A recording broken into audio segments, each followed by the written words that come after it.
27শে রমজান লাইলাতুল কদর শবে কদরে এই দুরুদ শরীফ যদি বেশি বেশি পাঠ করে আল্লাহর কাছে দোয়া করতে পারেন, কঠিন সমস্যা সমাধান হয়ে যাবে ইনশাআল্লাহ। হতে পারে এক রাত্রে ভাগ্য পরিবর্তন হয়ে যাবে, সব আশা পূরণ হবে, মাটি ধরলেও হীরা মণি মুক্তা হয়ে যাবে।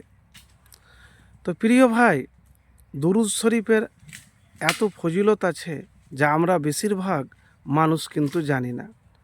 একটি হাদিস থেকে প্রথমেই বলবো আপনাদেরকে যে রসুল্লাহ সাল্লাল্লাহু আলাইহি ওয়াসাল্লাম বলেন, যে ব্যক্তি মাত্র একবার আমার উপর দুরুদ পড়বে তার বিনিময়ে আল্লাহ তাআলা তার উপর 10টি রহমত নাজিল করবেন।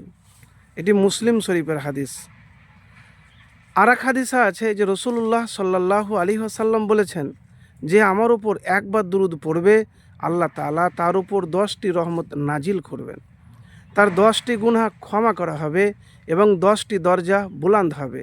এটিও সহি হাদিস, নাসাই শরীফের হাদিস, মুসনাদে আহমদ, মুসান্নাফে ইবনে আবি সাইবা। আর এক হাদিসে আছে যে বুরদা রাদিয়াল্লাহু তাআলা থেকে বর্ণিত আছে যে তার আমল নামে 10টি নেকি লেখা হবে। এবং আরও আছে হাদিসে, আমের ইবনে রাবিয়া বলেন, আমি আল্লাহ রসুল সাল্লাল্লাহু আলাইহি সাল্লামকে খুতবার মধ্যে বলতে শুনেছি, আমার উপর দুরুদ পাঠকারী যতক্ষণ দুরুদ পড়ে ফেরেশতারা তার জন্যে দোয়া করতে থাকে। সুতরাং বান্দার ইচ্ছা যে সে দুরুদ বেশি পড়বে না কম।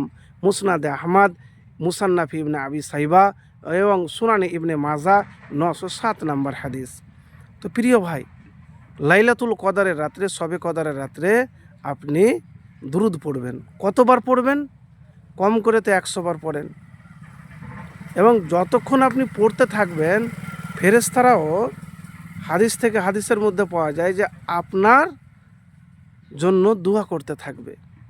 তো এর চাইতে আর সৌভাগ্যর কি হয় যে কদরের রাত্রে, সেই রাত্রে যদি আপনি দুরুদ শরীফ পাঠ করেন। কতবার করবেন? আপনি 100 বার করতে পারেন, নিয়ত করবেন, বা 200 বার করতে পারেন। তো 27শে রমজান খুব গুরুত্বপূর্ণ রাত্রি। এই রাত্রিতে একবার এই দুরুদ শরীফের আমল করুন। 100 বারই করেন বা 200 বার করেন। তারপরে আপনি কোরআন তেলাওয়াত করবেন। তারপরে হাত উঠিয়ে আল্লাহ রাব্বুল আলামিনের কাছে দোয়া করবেন। আরেকটি হাদিস আপনাকে বলি, দুরুদবিহীন দোয়া আসমান জমিনের মাঝে ঝুলন্ত থাকে। উমর ইবনুল খাত্তাব রাদিয়াল্লাহু তাআলা বলেন, যে পর্যন্ত তুমি তোমার নবী সাল্লাল্লাহু আলাইহি সাল্লামের উপর দুরুদ না পড়বে ততক্ষণ দোয়া আসমানে যাবে না। তিরমিজি শরীফের হাদিস। তো দুরুদ পাঠ করতেই হবে, সব চাওয়া পাওয়া পূরণ হয়। উবাই ইবনে কাব রাদিয়াল্লাহু তাআলা বলেন, একবার আল্লাহ রসুল সাল্লাল্লাহু আলাইহি সাল্লাম জিকরুল্লাহর খুব তাগিদ করলেন। আমি আরজ করলাম, ইয়া রাসূলুল্লাহ সাল্লাল্লাহু আলাইহি সাল্লাম, আমি আপনার প্রতি বেশি বেশি দুরুদ পাঠ করে থাকি। আমি আমার দুয়ার কত ভাগ আপনার জন্য নির্ধারণ করব। তিনি বললেন, তোমার যে পরিমাণ ইচ্ছা। আমি বললাম 4 ভাগের 1 ভাগ। তিনি বললেন, তোমার যতটুকু ইচ্ছা, তবে বেশি করলে আরও ভালো। আমি বললাম, তাহলে অর্ধেক। তিনি বললেন, তোমার যতটুকু ইচ্ছা, তবে বেশি করলে আরও ভালো। আমি বললাম, তাহলে 3 ভাগের 2 ভাগ। রসুল্লাহ সাল্লাল্লাহু আলাইহি সাল্লাম বললেন, তোমার যতটুকু ইচ্ছা, তবে বেশি করলে আরও ভালো হয়। আমি বললাম, ইয়া রাসূলুল্লাহ সাল্লাল্লাহু আলাইহি সাল্লাম, তাহলে কি আমার দুয়ার পুরোটাই হবে আপনার প্রতি দুরুদ? তখন নবীজি সাল্লাল্লাহু আলাইহি সাল্লাম বলেন, তবে তো তোমার মাকসুদ হাসিল হবে, তোমার গুনাহ মাফ করা হবে। জামে তিরমিজি 2:272, মাজমাউজ জাওয়াইদ 10:248, মুসান্নাফি ইবনে আবি সাইবা 6:45। তো প্রিয় ভাই, আমি এতক্ষণ হাদিস থেকে বলছিলাম, আমার কোনো বানাওয়াটি গল্প আপনাকে শোনালাম না।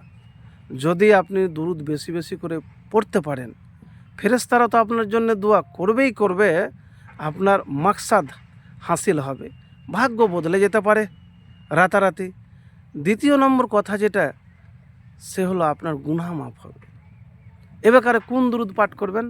আল্লাহুম্মা সাল্লি আলা মুহাম্মাদিন ওয়া আলা আলি মুহাম্মাদ কামা সাল্লাইতা আলা ইব্রাহিমা ওয়ালা আলি ইব্রাহিম ইন্নাকা হামিদুম মাজিদ। আল্লাহুম্মা বারিক আলা মুহাম্মাদিন ওয়ালা আলি মুহাম্মদ কামা বারাকতা আলা ইব্রাহিমা ওয়ালা আলি ইব্রাহিমা ইন্নাকা হামিদুম মাজিদ। এই দুরুদ, যে দুরুদ ইব্রাহিম বা যে দুরুদ নামাজের মধ্যে পড়েন, সেই দুরুদ পড়বেন। তো প্রিয় ভাই, একবার আমল করেই দেখুন। জীবনে যতই বড় সমস্যায় আছেন বা পড়লে বা খুব কষ্টে আছেন, সব কিছু দূর হয়ে যাবে ইনশাআল্লাহ।